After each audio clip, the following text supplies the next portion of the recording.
What is up, you guys? Diggerdan here, coming at you with another video. Today, I'm doing another book review. Today, I'm reviewing Dune Messiah, written by Frank Herbert. So without further ado, let's dig into it. So Dune Messiah is book number 2 in the 6-book epic that is the Dune Saga that Frank Herbert wrote before he passed, and then his son, I guess, is still writing stuff in the world of Dune, but people kind of think it's hit or miss.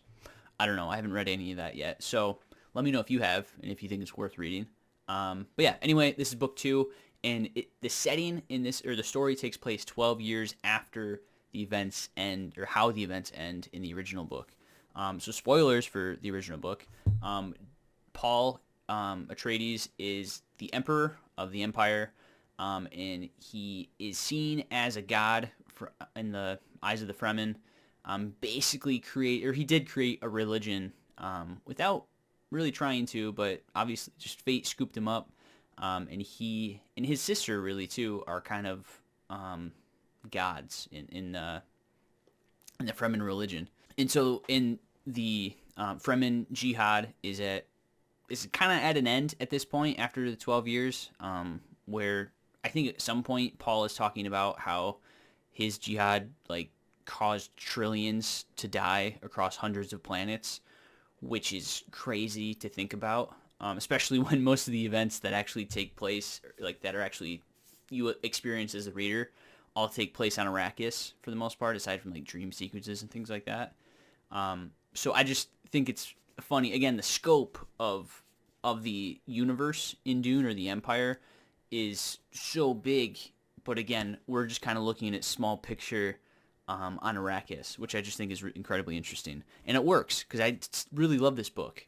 I'll just jump right into it, and my overall score was an 8.94 out of 10, and my score for the first book was a 9.04. So I still really liked Messiah, but just a little less than the original book, and I think part of that is just because of size difference. I should have the other book right here, but you can see back there how thick that is. That, depending on what pages you count, if you count all the appendices or the glossary, things like that, it's about 830 pages, or at least that edition is, or about 850. Where this one, it doesn't really have any appendices or glossaries, so it's just a solid 337 pages. So it's less than half the length of the first one, but Dune Messiah basically stands on the shoulders of what is the giant of the original Dune, where it has a lot of the world building set already, where Dune Messiah just kind of builds on top of that. So it has an amazing base that it's going off of, which I think really helps support it. Because if it was just its own standalone and it was this short, I think I would struggle a lot, because there's a lot of things that obviously carry over from the first book. So if you watch the new movie, it is not based off this book. I think a lot of people who haven't read the books kind of assume that the second movie is just the second book. That's not true. The first 2 movies are based off basically the first and second half of the original book, and then they're in talks right now, I believe, of a third movie that would just take place of what this book does. So anyway, from here on out, I'm going to be talking spoiler stuff, so if you don't want spoilers, click off, and let's dig into spoilers. So if you haven't watched any of my reviews before, I like to have 5 categories I rate out of 10, and then I take the average of that, and that's how I get my overall score. That's how it's very precise at an 8.94. So the first category I like to rate is emotional impact, and for emotional impact, I rated that as a 9.1 for Dune Messiah, and I rated that as a 9.2 for Dune. So pretty much everything for this book I liked a little less than the original book. And again, I think it's kind of due to the length of it. I wish I got to spend a little more time with it, but still, all very solid all around. And part of the reason it was probably so high is just because of the such emotional high climax that we had at the end of the first book, where Paul was given the emperorship, and he forced everybody's hands, and he's basically became enemies for a lot of people, including the ex-emperor, his now wife, Irulan, the guildsmen, and now new faction that's introduced in the Messiah, the face dancers, or the Telelok, or I'll flash it here, the Telilaxu, I don't know how to say that, as well as the Reverend Mother, the Reverend Mothers in general, or the Bene Gesserit, excuse me. So he's made a lot of enemies at the end of the last book, and so now this book, again, like I said before, it's 12 years after the events of that. So his little sister's like almost a woman, or she really is a woman. I think she's about to be 16, I think, is how it's described at some point. Yeah, so that the last book ended on a very high note, where Dune Messiah ends on a lot of like intrigue, where, again, like I said, last book, Paul made a lot of enemies, and now at the beginning of this book, all those enemies are kind of coming together and making a plan to take Paul down and relinquish the empire, or the emperorship. And so it's really kind of 4 factions or 4 characters that it kind of revolves around, at least for that first chapter, or that second chapter. One is Irulan, which is now Paul's wife, even though Paul still loves Chani, trying to still have children with Chani, having issues, but I'll talk more about that in plot a little bit. And then there's the guildsman, I forget his name, but it was interesting because it was the first time we got to see the guildsmen actually, instead of just like their underlings. And it was very interesting to see that the guildsmen have kind of evolved into almost like fish people, where he's like floating in this tube of like spice gas. And so he actually has like webbed hands and webbed feet. So that was really interesting. I think that really added flavor for the world building. And then you have the original, or not the original, but one of the main Reverend Mother from the last book that opposed the Atreides family. And now you have a new character, Saitel, or Satel, however you say that, who's a face dancer, who can literally change his features and his voice to imitate, basically like a human chameleon, or doppelganger, things like that, which is really interesting. And again, added to the world building, added to the plot intrigue, all these cool things. But yeah, anyway, you have these 4 characters opposing Paul, trying to take him down, or planning to take him down right at the beginning of the book. So that kind of sets the tone for, okay, they're pretty convinced that they can take Paul out. So is Paul going to make it? What are these things going to happen? So I was pretty emotionally invested into that. And then just kind of skipping throughout when it's revealed that Paul, or that Chani has been secretly taking contraceptives, but like she hasn't been doing it, like Erlan or somebody's been giving it to her, so she can't conceive. When over these last 12 years, Paul and Chani have been trying to give Paul an heir, and it's been really stressful for them on their relationship and just him and his leadership. So she's furious at that, and that just really ripped my heart out a little bit for him, because I can understand having issues with fertility, right? And then Paul just like basically seeing red after that I could understand that as a father. And then at the end, or even before the end, when Paul is seeing visions of Chani not surviving, it's not revealed at the reader why she doesn't survive. You can assume that she's going to get killed by one of these enemies that we were introduced to at the beginning. But later it's revealed that she does die, unfortunately, but it's when she gives birth to the twins. And that, again, was gut punch, heart-wrenching, because I was invested in Chani and in Paul, especially from the first book. We saw a lot of them together. We see less of them together in this book, because he even tries to be distant from her to kind of protect her, because in his mind, anybody around him is a threat, or could be threatened just by being in his presence because of these new enemies. And then at the very end, when Paul gets blinded too, and then the Fremen are like, a man who is blind is not a man, and then their tradition of sending blind men out in the desert, and they just disappear, and you can assume they die. And then when Paul actually does that in the last couple pages, like, oh no, Paul. Like, he doesn't actually get killed by an enemy, but he sort of indirectly does, because his enemies set off the atomics, basically nuclear bomb that takes out his vision. So that really sucks. But again, it was emotionally invested, but I didn't have as many high highs or low lows that I did with the original Dune. That's why it's slightly lower than that. Next category I like to rate is characters, and I rated characters as an 8.9, where with your first book I rated it as a solid 9.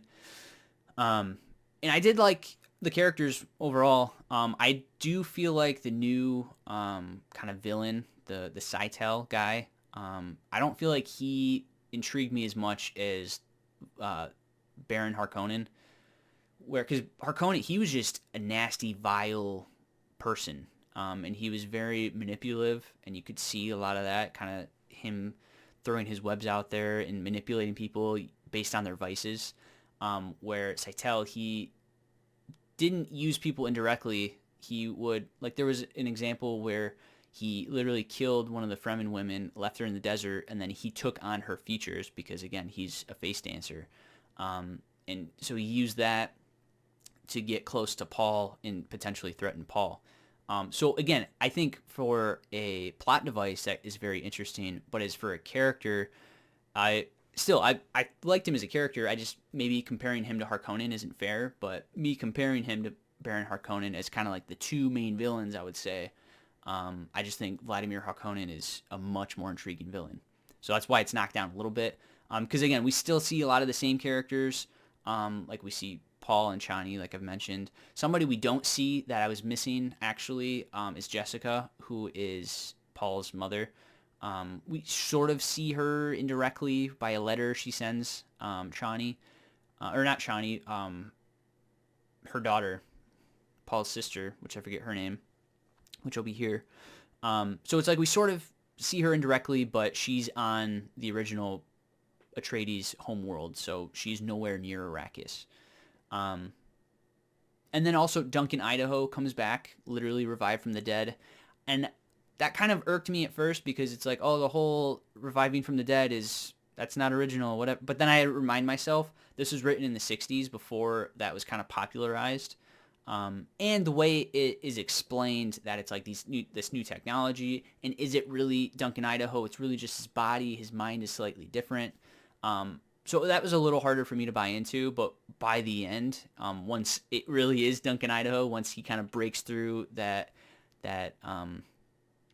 training his mind was given, and it's like, it's Duncan Idaho, I'm back. Like I was fully sold, and I was excited because I remember the last review, I was bummed out that we didn't get to see much of Duncan Idaho. So now that he's back, I was excited for that.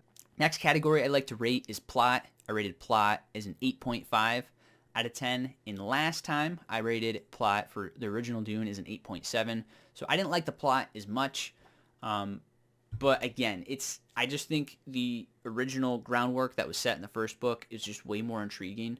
Again, 8.5, that's still very high. So I still definitely enjoyed the plot of this book. I just almost wish there was more. And I think the way it went about, like sometimes you don't know what's going on until it happens, if that makes sense. Like sometimes the setup isn't always there for me, for just like, oh, that was out of Left Wing. Okay, I guess that's what they're doing now. And I guess that, again, with the length, that is gonna, you kind of expect that to happen with how much depth Frank Herbert really went into. So I can understand it, but I just didn't care for it as much.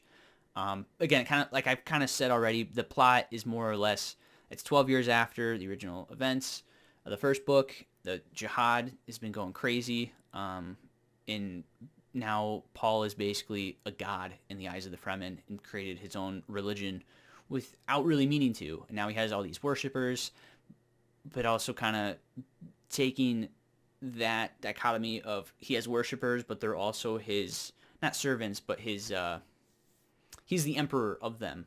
So it's like he's a god emperor, sort of, but it's like not everyone buys into the religion. So it's kind of like a lot of politics between politics and religion, I think, is really kind of the message of the story. And just how that goes about. And it's like we don't really see a whole lot of one or the other. It's kind of like small scale on Arrakis again, but then Paul at one point says, I've killed trillions of people through my jihad. It's like, that's a lot of people. That's kind of not incalculable, but incomprehensible for a little pea brain like me. But anyway, yeah, plot was solid. So next thing I like to rate is dialogue and prose. I rated dialogue and prose as an 8.5. Last time for the original Dune, I rated it as an 8.6. So still very close, still very solid. just my biggest complaint, if I had to have one, is just sometimes the dialogue goes too quickly, and like there's just like it's dense, you know.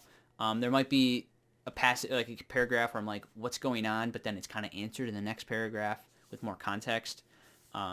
So that'd be my biggest complaint. But again, it's not really that hard to understand as long as you're paying attention and you're kind of patient, is really what I would say.